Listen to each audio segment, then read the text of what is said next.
This conference will now be recorded.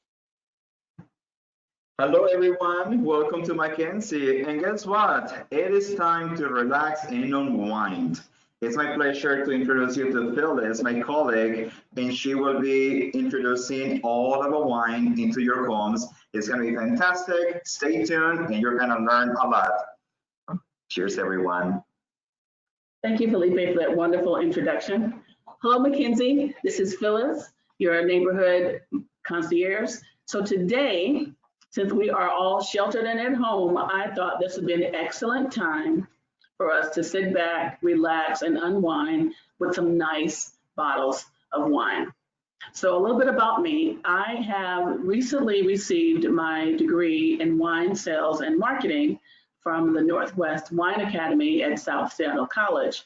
So I thought what an excellent time to share some of my knowledge with you. So this is just a 6-week course to simply teach the novice or someone who's interested in wine a little bit more, to make you feel very comfortable when you're purchasing wine or when you are out to dinner and you're looking at the wine list, you'll know exactly what you are looking at. So as I said, we have a 6-week course. This first one, we're going to be talking about wine bottles, and we're going to be teaching you about terminology. So let's go ahead and get started.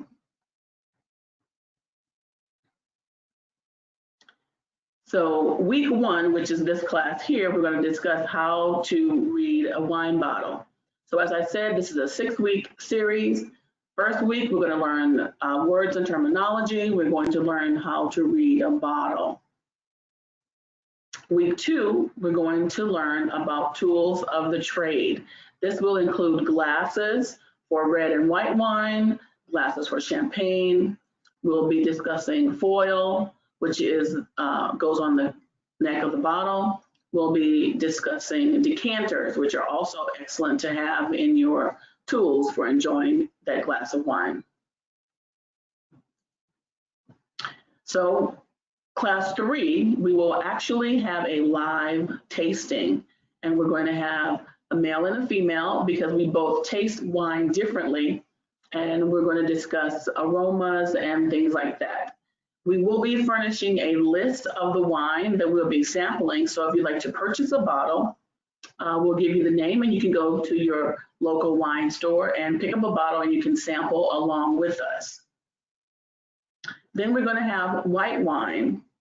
And I say white wine is like a glass of sunshine. Normally in spring and summer, that's when you have white wine because it's very refreshing. So we're going to have white wine. My ultimate favorite is champagne and sparkling wine, but we're going to talk about the two separate as well as together. So week 5 is champagne. Now we're going to conclude the 6-week series with a food and wine pairing. So the 3 weeks of wine that we're going to taste previously, on the 6th week, we're going to actually pair the wines with food. So you can see that wine is excellent by itself, but it's even better when you pair the wine with food. Now, if you should have any questions while we are going through these weeks of information, please feel free to contact us on Active Building. We would love to answer your questions.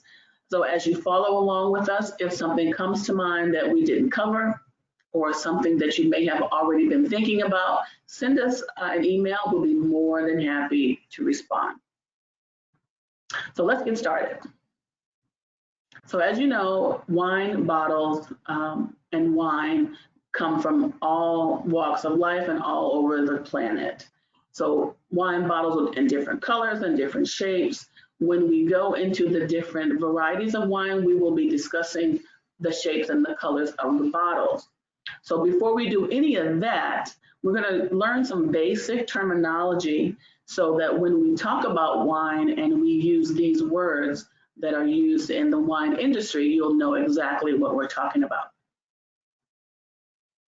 So let's define what wine is.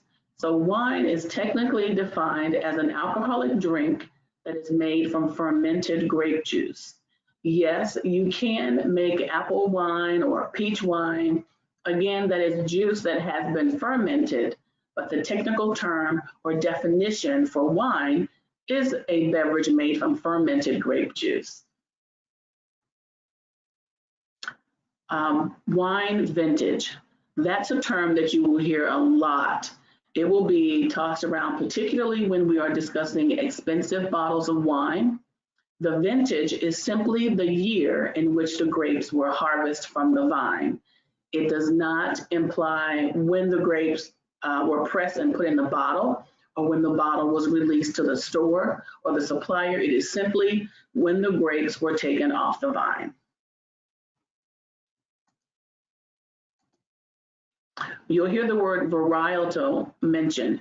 So instead of saying what type of grape, you will refer to the grape as what varietal of grape. Wine is also put in varietals as well. It simply refers to the type of wine or the type of grape. Now we're getting into the producer. So the producer can be one of or two people. The producer is the winemaker, or the producer is the producer of the wine, the company or the manufacturer. So an example, let's say Felipe had his own wine company that he made wine. He would be the producer as well as the winemaker. But a bigger corporation such as Kendall Jackson, which we have here on display, or Chateau Saint Michelle, they are wine producers because they have the money and then they hire a winemaker. So it's just so that you'll know who's making the wine. That's what the producer person is. Wine is also broken down into New World versus Old World. Old World refers to wine or a winemaker and methods that refer to Europe. So France, Italy, Greece, these would be some of the oldest vines on the planet. That's Old World. New World refers to wine or winemakers from the Americas, North America, South America, New Zealand, or Australia. These are all considered New World. And as you look at the map here, you see the green area references Old World, and then the red area is New World. As we talk about the wines, we'll talk about new and old, and then you can see what the differences are. So now, if you have a bottle of wine at home, I want you to go and get it, because we're going to be describing the bottle right now to show you what it looks like and some of the features of a bottle of wine. So I'll give you a few moments. You can go and grab your bottle.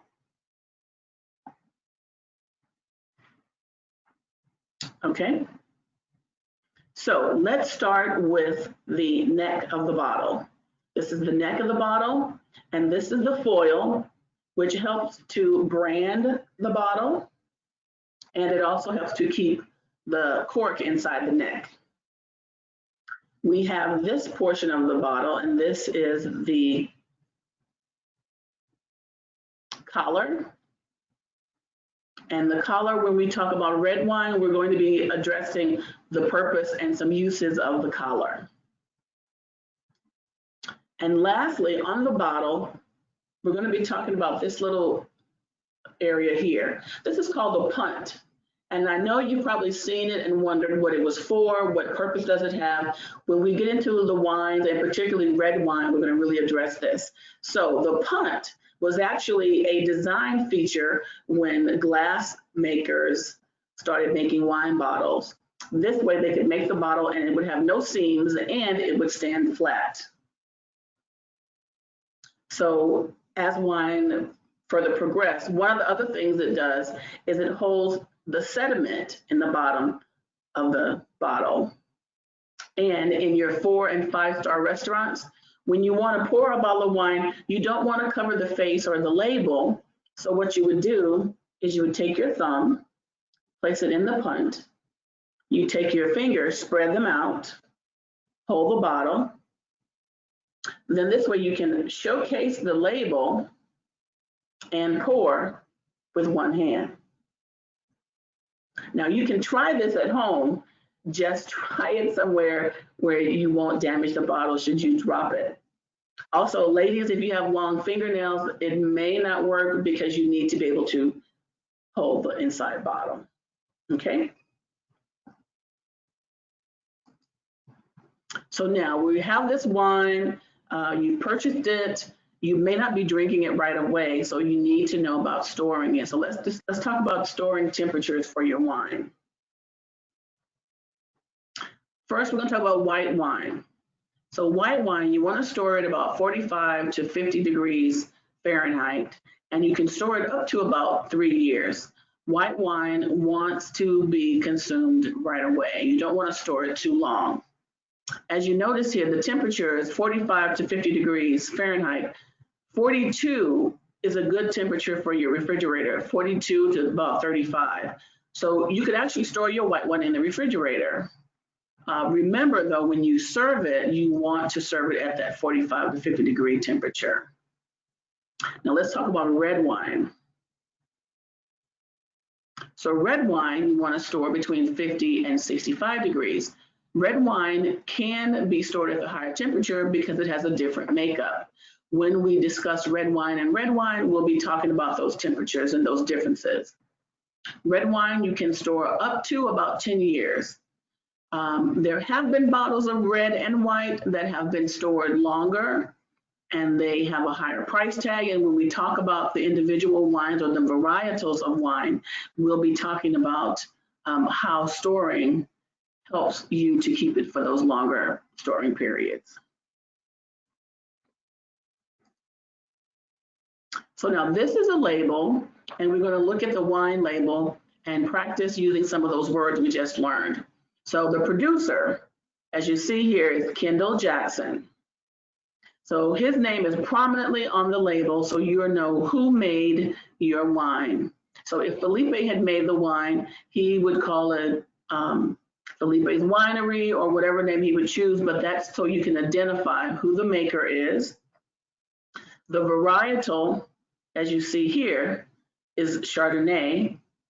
Chardonnay is a grape, and it is also a wine type. Then you see here we have vintage. So we know that the grapes were pulled off the vines 2017. That's not when it was put into the bottle. It doesn't tell us how long it was aged. It just tells us 2017 is when the grapes were removed from the vine.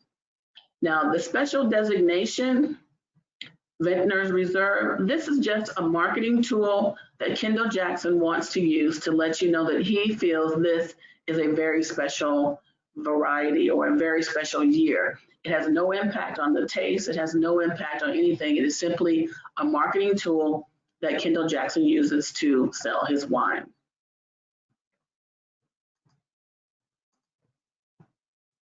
Okay, so we've learned some new vocabulary words. We have understood and learned a little bit about our bottles, what they look like, and we're going to learn more about the purposes of the shape of the bottle. So just to refresh your memory, the upcoming sessions, we're going to be talking about next, the tools of the trade. So we're going to be discussing stemware, glasses for red wine and white wine, and of course, champagne. You'll need these tools to enjoy a very good glass of wine. And then upcoming after that, and later in the series, we're going to be having some live tastings with people and special guests. We're going to have a male and a female because, again, males and females taste wine differently.